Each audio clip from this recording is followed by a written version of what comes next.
Hey everyone, welcome back to Objectified. Today, we dive into a tool so simple yet so essential it shapes the world around us. The level. Ever wonder how humans went from eyeballing a straight line to building skyscrapers that touch the clouds? Stick around because the quirky history of levels is full of surprises, and trust me, you will not want to miss this. Hello, Objectified crew. If you love uncovering the hidden stories behind everyday objects, you are in the right place. I am your host, and here on Objectified, we explore the things we take for granted, like this little guy right here. The level?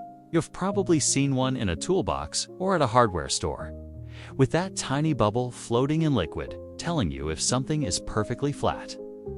But this tool has a history that stretches back thousands of years, filled with clever inventions, unexpected twists, and even a dash of ancient mystery. Today, we will uncover where levels came from, how they evolved, why they matter so much, and toss in some wild facts that might just blow your mind. Ready? Let us get started. So, where does the story of the level begin? To answer that, we need to travel way back to ancient Egypt. Around 2700 BCE, the Egyptians built the pyramids, those massive, perfectly aligned wonders of the world. Without modern tools, how did they do it? Early levels. They used a simple but brilliant method. Water. See? Water always finds its own level. The Egyptians dug trenches around the pyramid bases, filled them with water, and marked where the surface settled. That gave them a flat reference plane to work from. Genius, right? This water level technique was not just an Egyptian trick. Civilizations like the Romans picked it up too. They built aqueducts, those incredible stone channels that carried water across miles with slopes as precise as 1 inch per mile. That kind of accuracy demands a reliable way to measure flatness, and water levels were their go-to. Now, fast forward to ancient China. Around the same time, they had their own version called a water gauge, a bamboo tube with water inside. Builders used it to align walls and terraces. The idea was so universal because it relied on nature's own rules.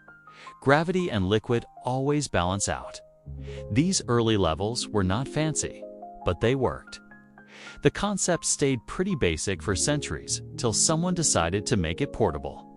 And that is where things get really interesting. Let us jump to the 17th century, when science was booming. Enter a French inventor who, in 1661, created the first spirit level. He took that old water level idea, shrank it down, and sealed it in a glass tube with alcohol, hence the name spirit. Why alcohol? It does not freeze as easily as water, and it flows faster, making it perfect for a portable tool. Curved the glass slightly, so the bubble inside would settle at the highest point, showing when something was level. This was a game changer. Suddenly, builders, surveyors, and engineers had a tool they could carry anywhere. No more digging trenches or hauling buckets of water. The spirit level spread across Europe fast, especially as construction ramped up during the Industrial Revolution. Factories, bridges, railways all needed precision, and the spirit level delivered. But the story does not stop there. Over time, people tweaked the design. In the 19th century, metal casings replaced fragile wooden frames, making levels tougher. Then came the 20th century, with plastic versions that were cheaper and lighter. Today, we have digital levels with lasers and sensors, giving pinpoint accuracy in seconds.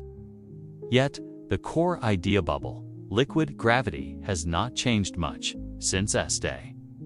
Pretty cool how a 350-year-old invention still holds up, huh? Oh, and one quirky twist. Some modern levels use glow-in-the-dark liquid. Builders working in dim light can still see that bubble. Innovation meets practicality. So why does the level matter beyond construction?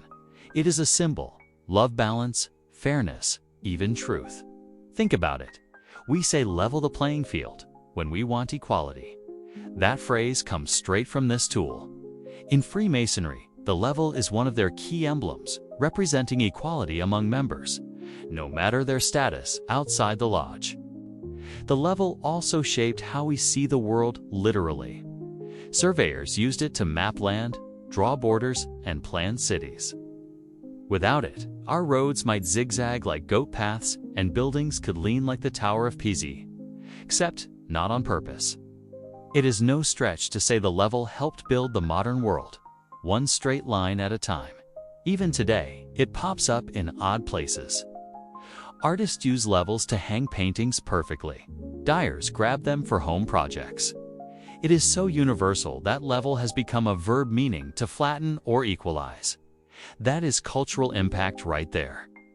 All right, Objectified fans, time for some fun stuff. Did you know the Leaning Tower of Pisa leans because its builders did not use a level properly? The ground was soft, and without checking for level footing, it started tilting during construction. They tried to fix it mid-build, but the lean stuck. Oops, here is another gem. The liquid in spirit levels is not always alcohol anymore. Some use mineral spirits or even dyed water for color. Ever seen a green or yellow bubble? That is why. Oh, and get this. NASA used levels to align the Apollo spacecraft. One tiny tilt could throw off a moon landing. Precision mattered, and the humble level helped us touch the stars. Last one, there is a world record for the longest level ever made, 33 feet. It was built in 1999 for a construction stunt. Not exactly pocket-sized, but it worked. So, there you have it, the quirky history of levels. From ancient water trenches to glowing bubbles and moon missions, this little tool has a big story. It proves that sometimes the simplest ideas stick around the longest, shaping everything from pyramids to our homes.